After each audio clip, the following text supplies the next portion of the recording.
नमस्कार दोस्तों। भारत के लोकतंत्र के इतिहास में एक ऐसा मोड़ आने वाला है जो अगले 50 सालों के राजनीतिक भविष्य को तय करेगा।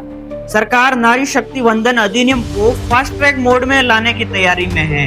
इसके तहत न केवल महिलाओं को 33% रिजर्वेशन मिलेगा, बल्कि लोकसभा की 50% सीट्स का भारी उछाल आने वाला है।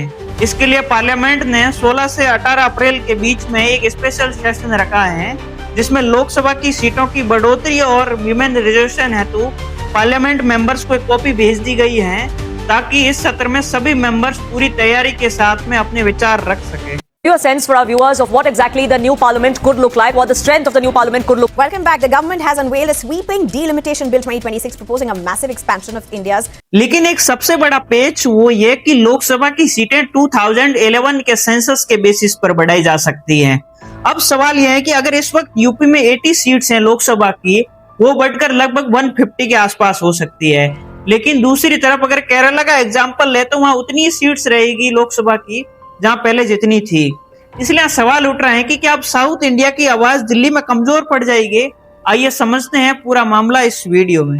कहानी शुरू होती है 1971 में। उस वक्त इंदिरा गांधी की सरकार थी और रूल ये था कि एवरी 10 ईयर के बाद में एक न्यू सेंसस के आधार पर लोकसभा की सीटें बढ़ेगी। लेकिन एक सबसे बड़ी समस्या आई, वो यह कि दक्षिण के राज्यों ने फैमिली प्लानिंग को बहुत ही गंभीरता से लागू किया और अपनी पॉपुलेशन को कंट्रोल किया। वहीं नॉर्थ इंडिया में पॉपुलेशन उस वक्त बहुत ही रैपिड ग्रोथ से बढ़ रही थी। इसलिए साउथ इंडिया के स्टेट्स को ये अंदर से एक डर लगने लग गया था कि अगर हमने जनसंख्या कम की तो हमारी संसद में सीटें कम हो जाएगी। इसी डर को कम करने के लिए सरकार ने 1976 में 42 संविधान संशोधन लाकर 1971 के सेंसस के आधार पर 2001 तक लोकसभा की सीटों को फ्रीज कर दिया था।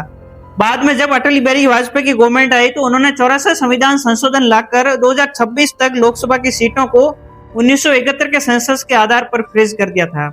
यानी कि हमारे जनप्रतिनिधि आज भी 1971 की आबादी के आधार पर रिप्रेजेंट कर रहे हैं।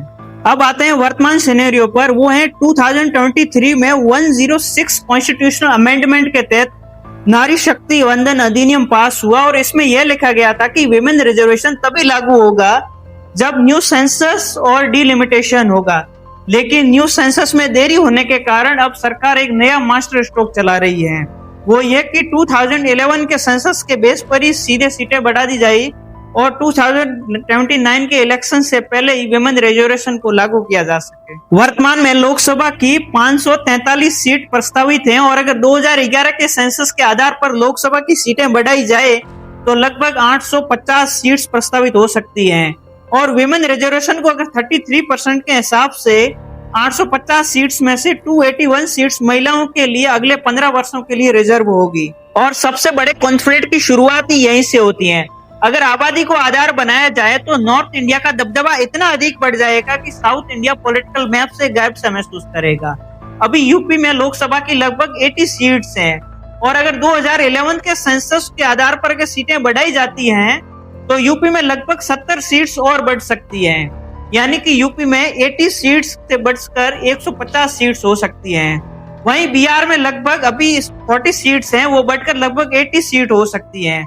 वहीं दूसरी तरफ अगर केरला का अगर एग्जांपल है तो वहां पर 20 सीट्स हैं 1971 के सेंसस के बेस पर और अगर 2011 के सेंसस पर अगर केरला की सीटें बढ़ेगी तो वो सिर्फ और सिर्फ 3 सीट्स बढ़ सकती हैं, यानी कि 20 से 23, क्योंकि केरला के कई वर्षों से पॉपुलेशन कंट्रोल में है। और इसी डर से तेलंगाना गवर्नमेंट ने अभी तीसरा बच्चा पैदा होने पर वहां पर सब्सिडी का भी प्रावधान किया है। इस डिलिमिटेशन का सबसे ज्यादा नेगेटिव इफेक्ट साउथ के स्टेट्स पर पड़ेगा, क्योंकि अगर लोकसभा की सीटों की बढ़ोतरी होती है तो साउथ का सबसे बड़ा कंसर्न यही है कि उन्होंने एजुकेशन और हेल्थ पर सबसे ज्यादा इन्वेस्ट किया है और उन्होंने पॉपुलेशन भी कंट्रोल किया है, लेकिन उसके बदले उनकी पॉलिटिकल ताकत को छीना जा रहा है। अगर 2-3 सबसे बड़े हिंदी स्टेट सेंटर में अगर गवर्नमेंट बना लेते हैं मेजोरिटी से, तो फिर साउथ की जरूरतों पर सेंट्रल गवर्नमेंट ध्यान देगी क्या? यह सबसे बड़ा भविष्य का सवाल है साउथ के स्टेट्स का। और जीडीपी में 30% से भी ज्यादा साउथ के स्टेट्स का कंट्रीब्यूशन है, लेकिन उनका पॉलिटिकल रिप्रेजेंटेशन सबसे कम है।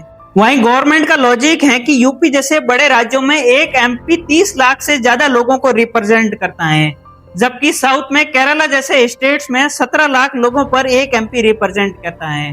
अगर सीटों की बढ़ोतरी होती है तो जनता की सुनवाई और ज्यादा आसान हो जाएगी और संसद में 281 महिलाओं की सीटें रिजर्व होने से जेंडर सेंसिटिव जैसे मुद्दों पर कानून बनाने में आसानी होगी। साउथ का पॉलिटिकल रिप्रेजेंटेशन कम होने की वजह से सरकार सॉल्यूशन के तौर पर 16 फाइनेंस कमीशन के फॉर्मूले को ज्यादा तवज्जो दे रही है, यानी कि जिन स्टेट्स के जीडीपी में सबसे ज्यादा कंट्रीब्यूशन होता है उनको और ज्यादा अधिक फंड मिलेगा ताकि पॉलिटिकल नुकसान की भरपाई आर्थिक लाभ से की जा सके। वहीं साउथ के स्टेट्स की सेकेंडरी सॉल्यूशन के तौर पर उनकी डिमांड है कि अगर लोकसभा की सीटों की बढ़ोतरी होती है तो राज्यसभा को और ज्यादा शक्तिशाली बनाया जाए अमेरिकी सीनेट की तर्ज पर, ताकि भले राज्यों की कितनी भी पॉपुलेशन हो लेकिन हर राज्य में राज्यसभा की सीटों का बराबर हिस्सेदारी हो।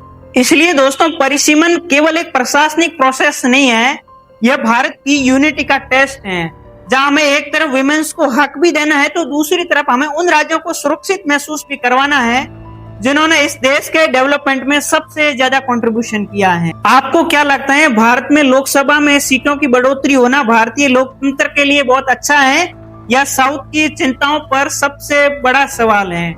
कमेंट बॉक्स में जरूर बताएं और इस वीडियो को और ज्यादा शेयर करें ताकि लोग इस वीडियो से और ज्यादा अवेयर हो सकें।